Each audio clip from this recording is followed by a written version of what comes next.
Hello, friends. I'm Eric Hutchinson. I'm the principal broker and owner of Hutchinson Realty, and this is video 6 in the Negotiating Your Next Home video series. I hope you'll watch the other videos in the series, but today we are going to be talking about contingencies. This is a really interesting topic, and we're going to be talking about one specific kind of contingency on the Arkansas real estate contract.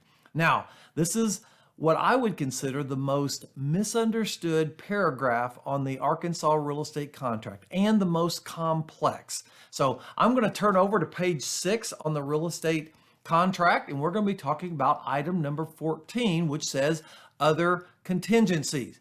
So no other contingency. That's an easy one. If you don't have a home to sell, or if you don't have any other contingency, you would check letter A, which means that there's no contingency other than those that are listed elsewhere in the real estate contract. Now, there are several contingencies that are built into every real estate contract. The most popular ones are financing. If the buyer's getting a loan, the offer is contingent upon them securing the loan and closing the loan, which takes about 30 to 60 days. And the other contingency is home inspection. Most buyers get a home inspection, and the offer that they make is contingent upon a satisfactory home inspection. But today, we're going to be talking about the contingency on a buyer who has not sold their house, their current residence yet, and they need to in order to buy this next property. So you would check 14B if that's the case for you. Okay, 14B says this real estate contract is contingent upon, and I would write in here, if I was your realtor, I would write in here contingent upon buyer's home located at 1233 Real Estate Lane, Rogers, Arkansas, closing on or before, and then I would put a certain date in there. Now, most of the time, sellers will, if they're going to even consider a contingency like this, which a lot of sellers don't if it's a seller's market like we're in right now, or if you're a builder, most builders don't accept these kind of contingencies because they have enough buyers who don't have a contingency of the buyer selling their home. So a lot of times they won't even consider it. But if they're going to consider it, they normally will give the buyer 30 to 60 days to sell their house and close on it, and then close on this property. So let's look at 14B 1I. Now, this is the most complex and most misunderstood paragraph in the real estate contract. And it's really important that you understand how it works and that your realtor understands how it works. I've taught a lot of real estate classes where realtors, veteran realtors that have been realtors for years, do not understand this paragraph. So it's really important that you have a good grasp about what it means. So 1I, let's look at that. 14B 1I, binding with escape clause. Now, what's an escape clause? An escape clause means that you as the buyer can escape this real estate contract in the event that the seller enters into a second contract, forcing you to either remove the contingency or not remove the contingency. Depending on what you do would depend upon whether or not you would escape the contract or not. If you don't remove the contingency, you are going to terminate this real estate contract and let the second buyer have the property, allowing you to escape this real estate contract. That's what it means. Now, it also means that the seller on this first paragraph is allowed to continue to show the property and enter into a second contract. Now, let's look at that. It says in the first sentence, seller has the right to continue to show the property and solicit and enter into another real estate contract on this property. Now, this is a really important sentence because a lot of realtors, a lot of buyers think that just getting an offer means that they have to either remove the contingency or not, and that's not true. It says the seller has to enter into another real estate contract. That means the seller has accepted another contract from another buyer. Now, that sounds really odd, but that's what has to happen in order to activate this paragraph. So just because the seller got a second offer doesn't mean that the first buyer has to do anything until the seller accepts that offer. But if the seller accepts an additional real estate contract, then according to this paragraph, the first buyer, which in this case is you, would have to decide whether or not they can remove the contingency and go ahead and close on this contract on this house,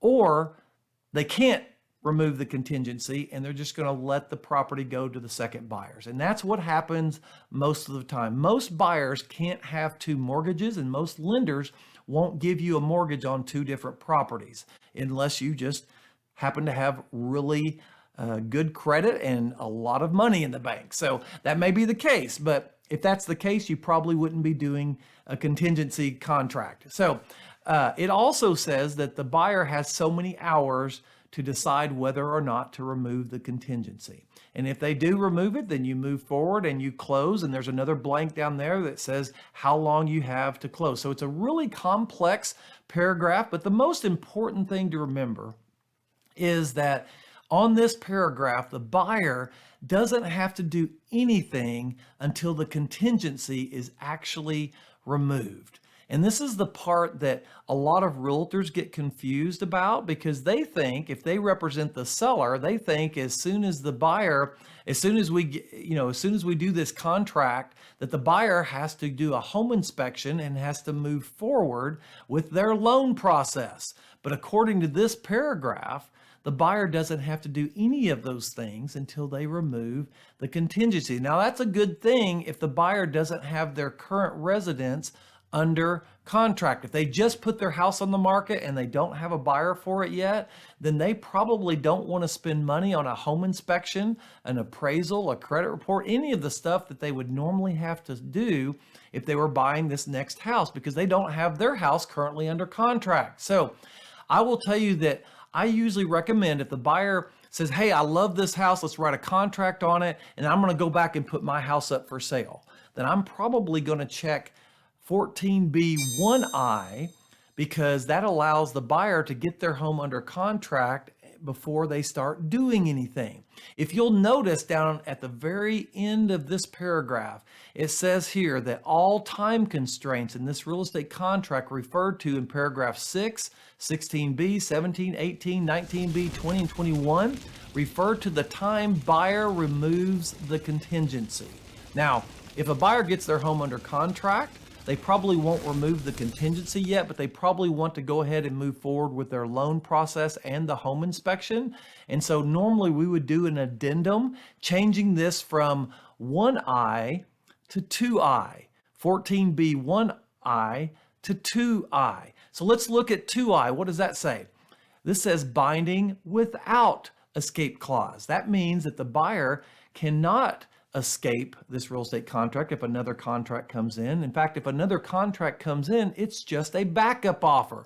Let's read that paragraph. It's not very long. It says, it is understood and agreed that seller has the right to enter into subordinate real estate contracts. Okay, that means it's subordinate to your contract. It's second place. It doesn't affect your contract at all. It says, and any subordinate real estate contracts entered into by the seller shall not affect this real estate contract at all. So this one is really good. This little 2I is really good if the buyer currently has their home under contract. That means they've got a contract on their property and they're moving towards closing. They know when it's going to close.